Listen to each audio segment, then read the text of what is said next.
আসসালামু আলাইকুম।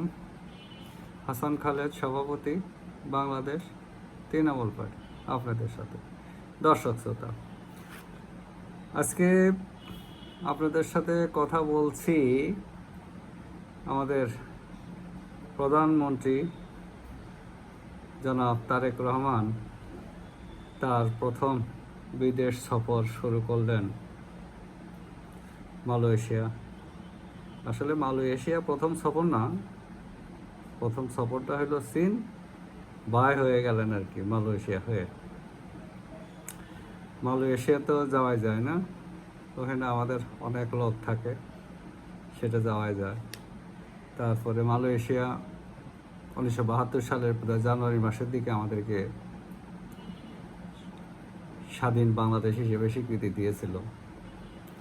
তো যেতে তো অসুবিধা নাই, কোনো সমস্যা নাই, এটা যাওয়া যায়। কিন্তু এখন আসলে মূল টার্গেটটা ছিল চীন, হয়তো রুট দিয়ে ওই রুট দিয়ে ঘুরে পড়ছে, আগে মালয়েশিয়া পড়েছে। তারপরে তো চীনের বিষয়টা কি, চীনকে আমরা কেন প্রথম সফর হিসেবে ধরলাম? যোগ্যতায় তো আসে না। প্রথম যদি ধরি, চীন মহান মুক্তিযুদ্ধে আমাদের বিরোধিতা করেছে, যোগ্যতায় আসে না।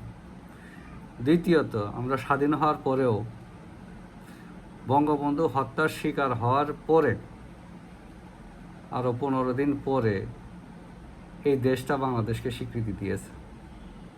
31শে অগস্ট 1975 সালের স্বীকৃতি দিয়েছে। তো কাজেই আমাদের গণপ্রজাতন্ত্রী বাংলাদেশ সরকারের প্রধানমন্ত্রী কেন ওই দেশটাতে তার প্রথম সফর বেছে নিলেন, চিন্তা কিন্তু থেকে যায়। উনি যেহেতু গণপ্রজাতন্ত্রী বাংলাদেশ সরকারের প্রধানমন্ত্রী, তাকে মহান মুক্তিযুদ্ধ মানতে হবে। আর যদি না মানেন, তাহলে তার প্রধানমন্ত্রী পদে থাকাটা যথাযথ হবে না। আজকে যিনি চীনে সফরে গেলেন, হ্যাঁ, এখানে আপনারা অনেকেই বলবেন ব্যবসা বাণিজ্যের ব্যাপার স্যাপার আছে, এই সে আছে, কিন্তু আমরা তো 30 লক্ষ লোক রক্ত দিয়ে দেশটা স্বাধীন করেছি।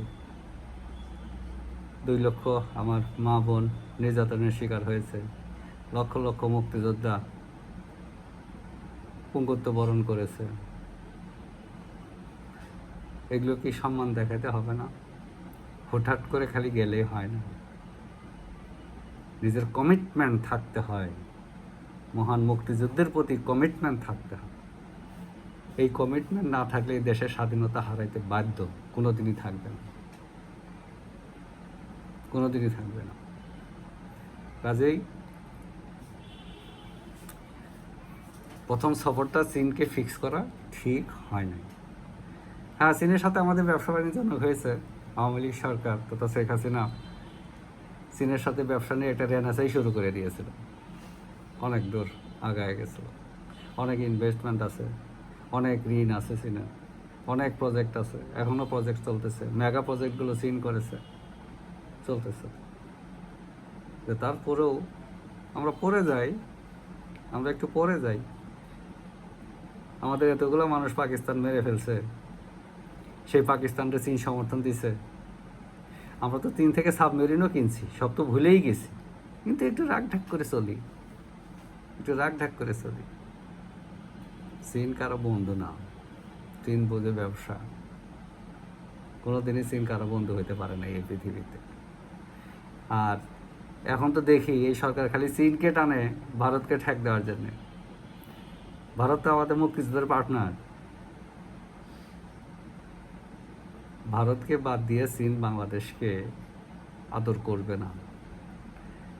RIC, এখানে চীন আছে, এখানে ভারত আছে, এখানে রাশিয়া আছে, এটা গুরুত্বপূর্ণ একটা মোর্চা হতে যাচ্ছে। ব্রিক্স একটা গুরুত্বপূর্ণ অর্থনৈতিক এলাই হতে যাচ্ছে। এগুলো বাদ দিয়ে ওরা আসবে। মাঝখান থেকে আমরা আমাদের ইতিহাস নষ্ট করতেছি, আমাদের কমিটমেন্ট, আমাদের আবেগ, আমাদের অর্জন, আমাদের বীরত্ব গাথাগুলোকে ধ্বংস করে দিচ্ছি। যাই হোক, দেখি প্রধানমন্ত্রী সফর করে আসুক। সফরে যেতেই হবে এমন তো না, কিন্তু এরকম হলো যে সফরে যেতেই হবে। আচ্ছা, গেছে, আসুক, দেখি কি অর্জন আসে। ব্যবসা বাণিজ্য তো কিছু হবেই, এটা তো আর অসুবিধা নাই। হয়তো ঋণের জন্য সামনে তো বাজেট বিশাল, কিছু ঋণ টিন নেওয়ার ব্যাপার স্যাপার আছে, তার জন্যই আর কি। যে যেখানে থাকি সুস্থ থাকি, নিরাপদ থাকি।